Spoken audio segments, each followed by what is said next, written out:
Join us for another travel adventure here in Taiwan as we explore Taipei 101.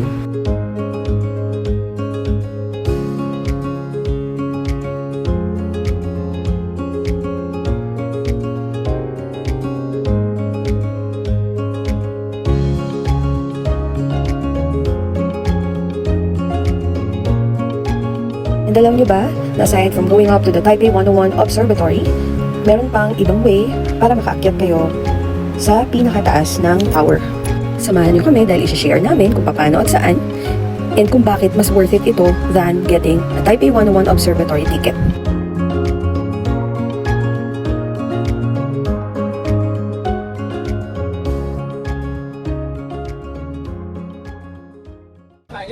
Good morning mga ka-Craze! Nandito kami ngayon sa Ximending.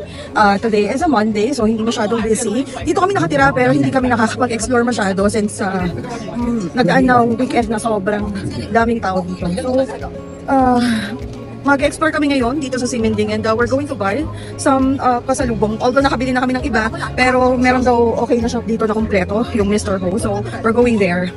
Ayan, nahanap na namin yung Mr. Ho na shop. At least hindi ngayon masyadong busy kasi maaga pa umaga pa. So yeah, let's go. Manabala ko na.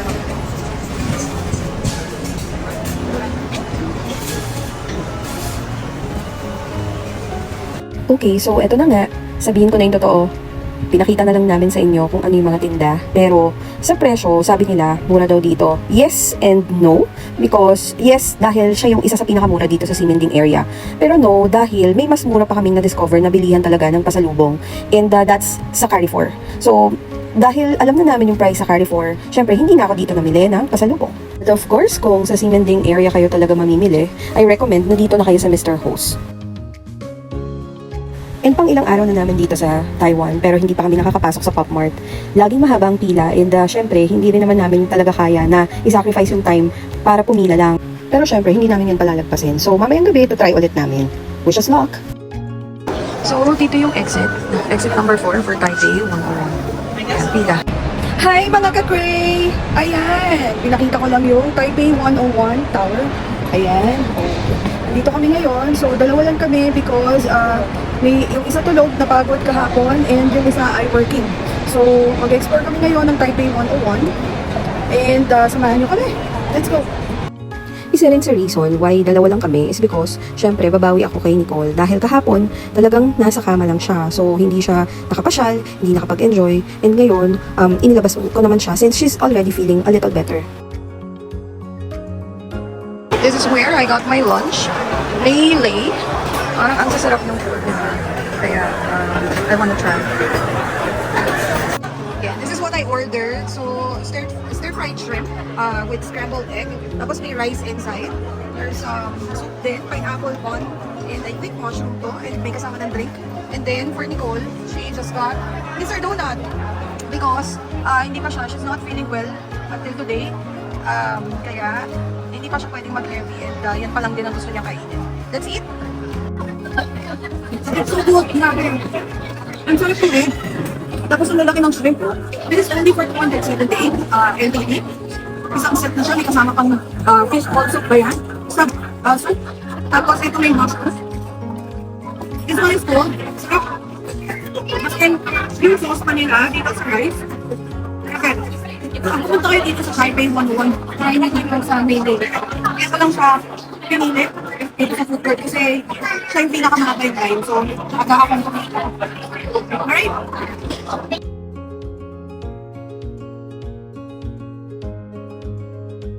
After namin mag-lunch sa food court ng Taipei 101, umakyat naman kami sa mall para mag-ikot.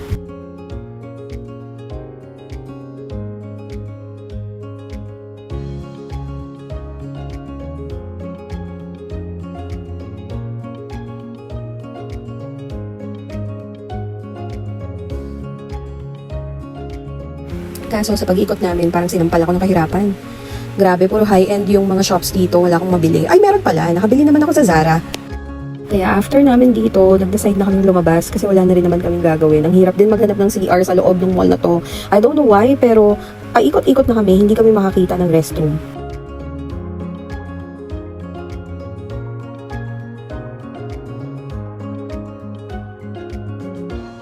Ayan, so dyan kayo lalabas para makarating kayo doon sa kabilang tower ng Taipei 101. Yan yon. Dyan kayo papasok para mapuntahan yung Simply Cafe. So, yung Simply Cafe, yan yung coffee shop. Medyo high-end siya na coffee shop na located sa 87th floor ng tower na yan. Pero syempre, hindi ka pwedeng basta-basta pumanik dyan or pumasok dyan unless you have a business. And what's your business? Syempre, iinom ka ng kape, magpapakasasyal ka sa Simply Cafe. And bakit ka ba pupunta sa Simply Cafe? Again, ito yung hack. So, yan yung hack para makarating ka sa 88th floor na malapit na sa observatory kasi 'di ba ang observatory nasa taas lang nun, in which pagka pumunta ka naman dun sa observatory or bumili ka ng ticket, mas mahal and wala ka pang free na kape. 'Di ba? So dito ka na sa Simply Cafe. And also, nakarating na kami dun sa observatory ng Taipei 101 before and halos wala namang pagkakaiba yung view. It's just that syempre, mas okay yung observatory dahil may extra, may makikita ka, andun yung ball eh. Nandun din yung pwede kang lumabas kung maganda yung weather. Going to queue dun sa Simply Cafe at sa Taipei 101. Let's see kung mahaba. Ayan, sakto. Hindi pa ganun kahaba yung pila, pero ang queue is 60 minutes. Kasi naghihintay pa sila nung mga bababa. Bawal mag-crowd doon sa taas. Kaya, kailangan may mga bumaba muna ng mga naunang umakyat bago sila magpaakyat ng bago. Ito yung menu nila. Tapos, minimum per person should be 240 NTD each. So, sabi, you have to wait for about 60 minutes. Pero it depends. Kung may lalabas, makakakyat ka. So, okay lang. We're killing time anyways. Ayan, medyo humaba na yung line. So, sana mabilis na lang kami. And mabuti nakakuha kami ng seat dito. Nagsasalita na lang kami.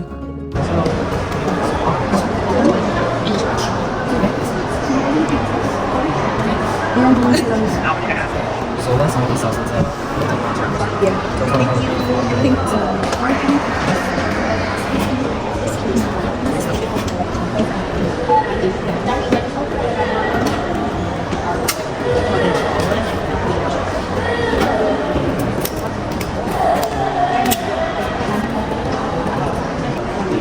please focus on the flow by the selector behind you.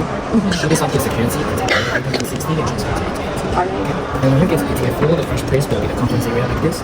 It's not area, it's the public area. So you can have a look at the pictures, but please do not stay over, please do not join the conference queue. Go straight, you will get to our shop and also give our workers in the counter discount because we will make a comfortable sense of this. So next you have to read about the public rule and if you agree, then you can sign it.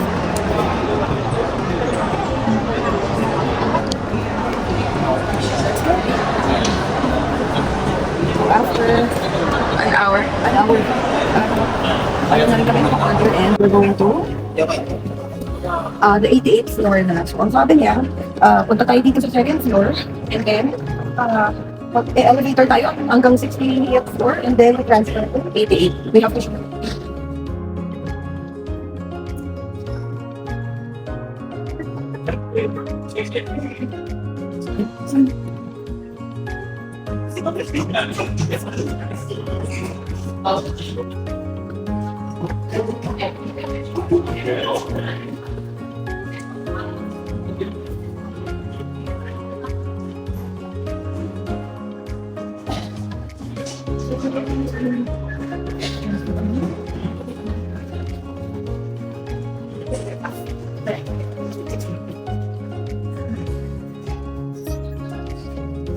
看一下现在不是说一起主管，是他的老板，是你们的就是是可以做的。那进去了，不好意思，那里。那你想想，如果说谢谢你，谢谢。好，谢谢，拜拜。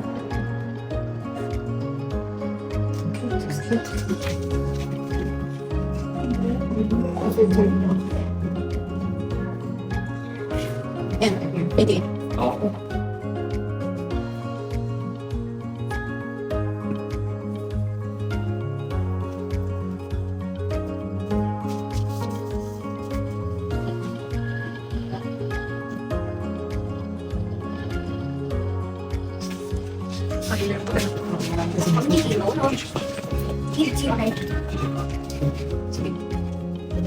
So, ayan, yung dalawa na lang yung backyard. Papunta na, 88th floor. Pero ito na, mabilis lang. 1, 2, 3, 7. 86, 87, 88. So, nandito na kami sa pinaka na taas. Kasi may kapa, ang pinaka shoulder. 75 pa. So, ayun yung sinasabi ko sa bato. Pwede tayong mag-picture-picture muna. Kasi, tingnan natin yung igawin natin. Yan, presenting the view of Taipei. So, ang ganda, di ba? Yan ang makikita mo from here sa 88th floor. And ganyan-ganyan din yung makikita mo pag nasa taas ka nito sa observatory. Ang ganda talaga ng bansang to. Huwag niyo akong ibabash kasi mahal ko ang Pilipinas. Pero syempre, maganda rin ang Taiwan. Tignan niyo naman, napapaligiran siya ng mga bundok. Ang dami nilang bundok. Alam ko, nasa 200 plus ang bundok nila dito eh.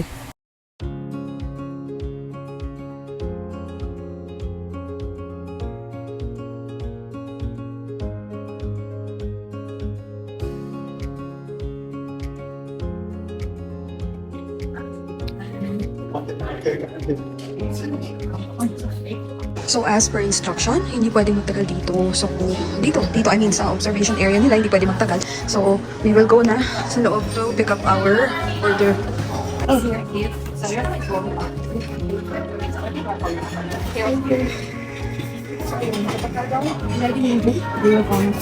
So right now we're going to stay here.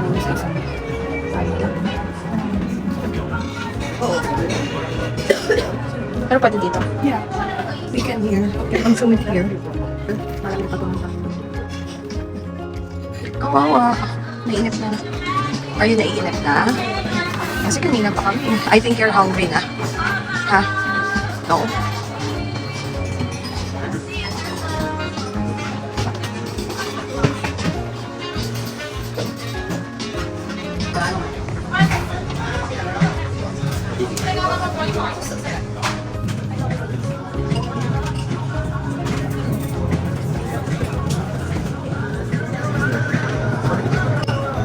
Okay, so let's try.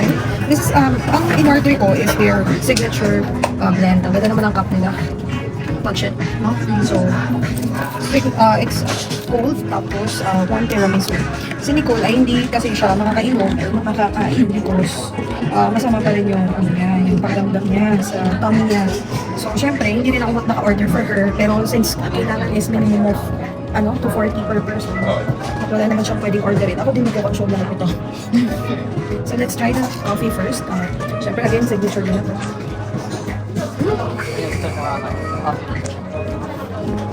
Oh my god, this is so good.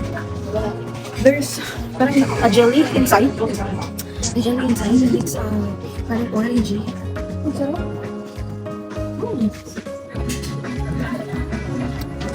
Ang tanong, is it 240 NTD? This one?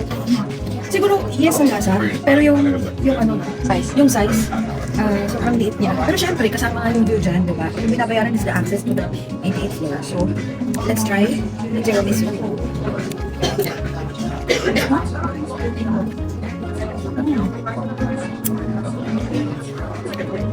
Okay, so this is not too sweet. Pero, same naman ang lasa ng lahat ng tiramisu.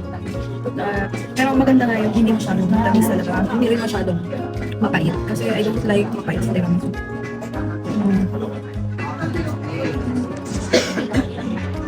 Now, I don't know how I'll finish this. Kasi tiramisu is 250 NTD. Question is if it is worth it. Maybe not. Kasi it is ordinary. Pero again, you're paying for the view. And for the access to 88th floor. So yun.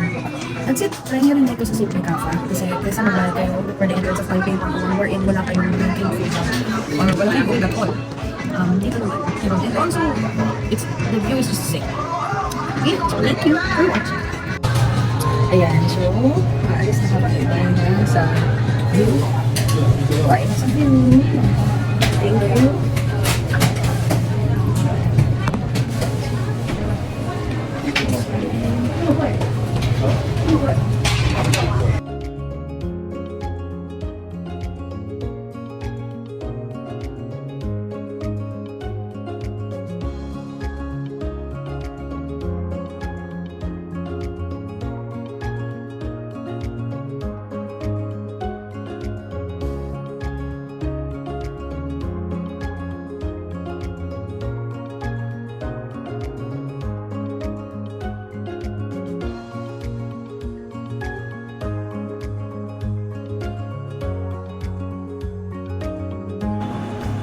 Okay, so we're on our way down na from the 88th floor.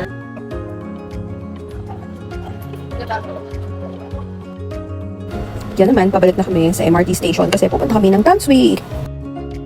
Bumalik kami sa Tangsui. Ayan. Kasi we're killing time and since naka-only MRT pass naman kami. So while waiting sa mga na magising yung mga natutulog na mga cray-cray, ayan. Iikot muna kami ulit dito sa Tangsui. Feeling ko mas may enjoy namin today kasi hindi ganun ka-crowded. Kasi yung last punta namin dito was a Saturday. So, ang daming tao. Ngayon parang chill lang. Kukunti lang talaga yung tao. And yeah, let's try to wait for the sunset. Tangsui Old Street. Ayan, dami na pinta.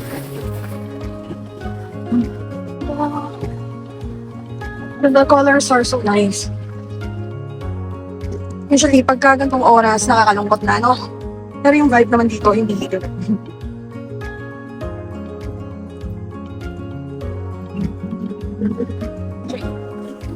Ayan na yung MRT station.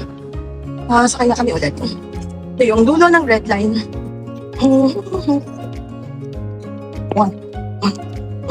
Sunset na. Ayan, ang ganda ng sunset. Hindi na kami makakapunta dun sa tabi dun kasi we have to go back to Ximen. Pabalik na kami ulit sa Taipei because makikipag-meet na kami sa dalawang nagising na. Abangan nyo dahil pupunta kami ngayong gabi sa Rauhe Night Market. Thank you for watching. Don't forget to like, share, and subscribe. See you on our next adventure. Bye!